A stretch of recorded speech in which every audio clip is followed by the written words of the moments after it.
Hello Newcastle fans, TV, and welcome to, Sporting Lokeren 0, Newcastle United 4 recap, review, and what have we learned so far in pre-season.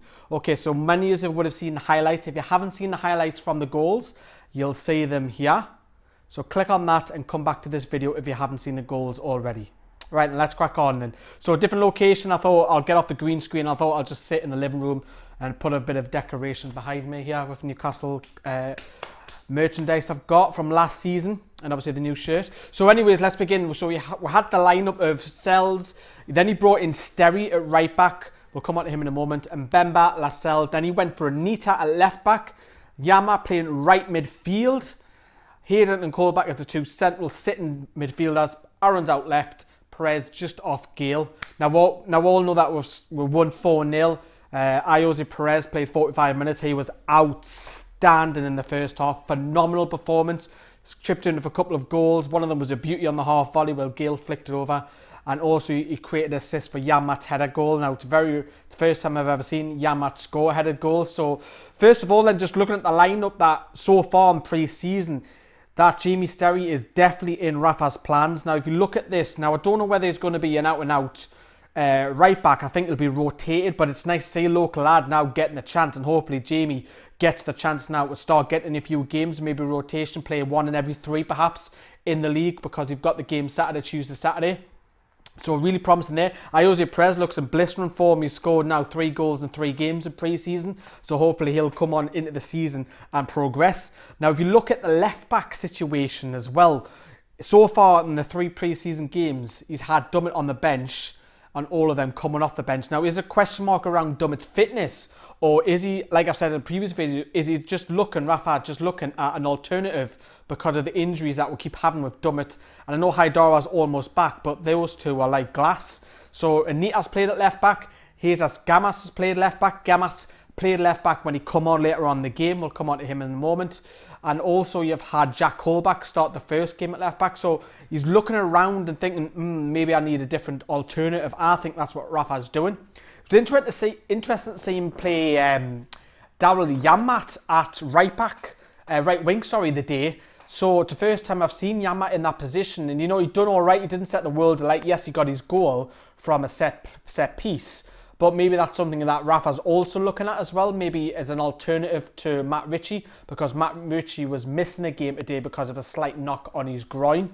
So a couple of things I like that in friendlies. This is the time to experiment as well. I think Perez in the number 10, you've got to play Perez at the start of the season in that number 10, and Gale up front because we've got Mitrovic missing for the first 4 games.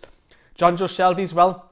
He come off and scored almost straight away as well. I think he'll need to claim that other central midfield role. I think Shelby will play in centre midfield, and then you're going to have to probably pick between Tiote, Colback, maybe even Bernanita, even Hayden possibly as that other defensive midfielder as well. You can mix it up as well, Rafa, because you can put Shelby further forward if he has to as well. So we've got options now, but as I've said, I still think we need a goal-scoring midfielder. Now that we've lost Wijnaldum, obviously Rafa was quoted after the game saying that yes, he's disappointed to lose Wijnaldum, but it's in the best interest of the club and him that he moves on, because it's clear that Wijnaldum wanted out. I've stuck up for Wijnaldum, I'm not going to deny that. The reason why I stuck up for him, because he done it quietly. He wanted to go on and better himself as well, whereas Sissoko's like, I want to leave, I'm 10 out of 10, all this fucking bollocks that Sissoko keeps saying. I mean, the fee's good. I mean, who we're going to get in, I still think that we need another winger.